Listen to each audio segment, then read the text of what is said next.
고질적 논질환 치료, 시신경염에 대해서 설명을 드리겠습니다. 시신경은 우리가 빛을 받아들여서 이제 각막에서 이제 수정체에서 초점을 맞추고 그 망막상에 이렇게 맺히게 되면 시신경이 그 전기줄의 역할을 합니다. 전기줄. 그래서 빛 에너지를 전기 에너지로 이렇게 바꾸려면 전기를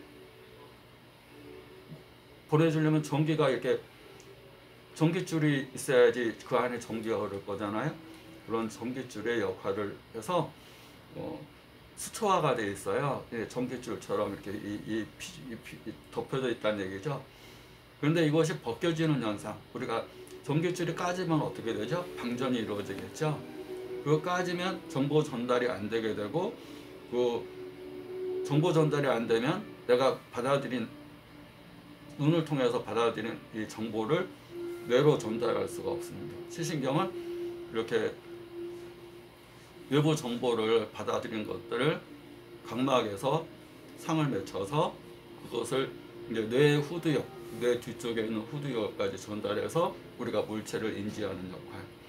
저번에 그 망막에 수많은 단백질들이 빛을 받아들이는 것들을 인식하는 역할을 한다고 그랬죠. 그래서 노화가 이루어져서 단백질이 일회용 단백질로 쓰고 그 단백질들이 우리가 빛 에너지를 전기 에너지로 바꾸는 역할을 한다고 그랬는데, 그 단백질들이 45세 이후에 노화가 이루어지면 그것이 물로 녹아버리지 않고 황반 부위, 우리가 이제 황반, 망막 중심부가 황반인데 그 부위에 쌓여서 딱딱하게 돌멩이처럼 드루젠이라는 돌멩이처럼 굳어져서 오는 병이 황반변성이라고 얘기를 했습니다. 저번에 황반변성 설명할 때 드루젠이라는 것이 얼마나 쌓였느냐에 따라서 초기, 중기, 말기 이렇게 되고, 또 이제 혈관을 막게 되면 신생혈관이 생겨서 물이 차고 출혈이 이루어지고 시력 저하가 급격하게 오고, 그러면 그건 습성, 그 다음에 드루젠, 치과기가 막히기만 하고 더 많아지는 상태를 건성, 이렇게 설명을 드렸는데, 그 외부적인 우리가 받아들이는 광수용체, 그 받아들이는 정보들이 망막에 이제 그 황반에서 그렇게 단백질의 역할에 의해서 그 빛 에너지를 전기 에너지로 바꾸고, 전기 에너지가 눈으로 가야 되는데 눈의 후두엽으로 가서 물체를 받아들이는.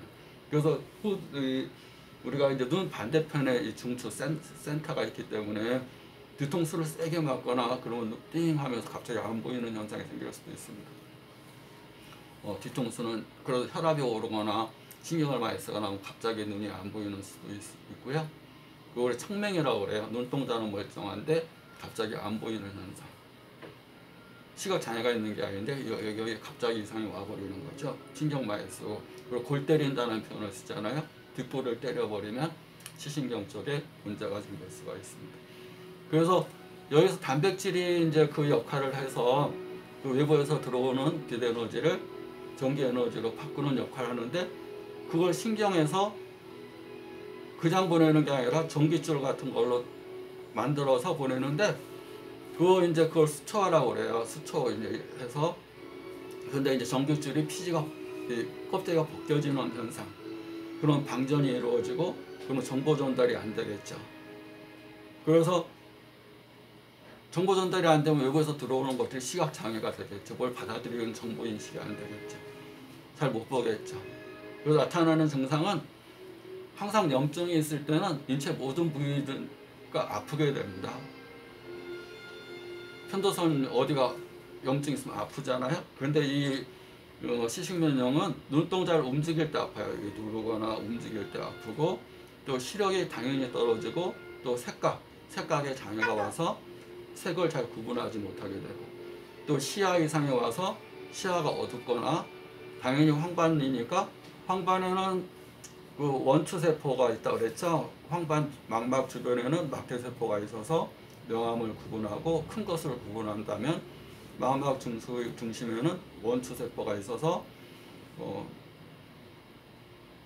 세밀한 거, 이런 걸 구분하게 되는데, 중심부가 이제 손상이 되면 시야가 당연히 어둡게 보이고, 또 중심부가 더 잘 안 보이게 되고, 당연히 시신경이 제 역할을 못하니까 시력이 확 떨어지게 되고, 또 색감이 떨어져서 색이 다르게 보이고, 아니 원체세포 역할이 색을 구분하는 역할을 하니까 그 기능이 떨어지니까 색감이 떨어지게 되고 색이 다르게 보이고 선명하게 안 보이고 침침하게 흐리게 보이고, 또 안구주의 통증, 특히 움직이면 아프게 되고, 또 눈이 빛이 번쩍번쩍하는 광시증이 있는데, 광시증은 망막이 자극되는 증상으로 봅니다. 망막이 자극되는, 우리가 이제 전깃줄이 벗겨지면 막 찌릿찌릿 나오잖아요. 전기 같은 게, 전깃줄이 합선되려고 그러면 막 찌릿찌릿하듯이 망막이 자극되면 찌릿찌릿하고, 그런 광시증이 자주 나타나고, 눈이 부시고 비대 예민하고,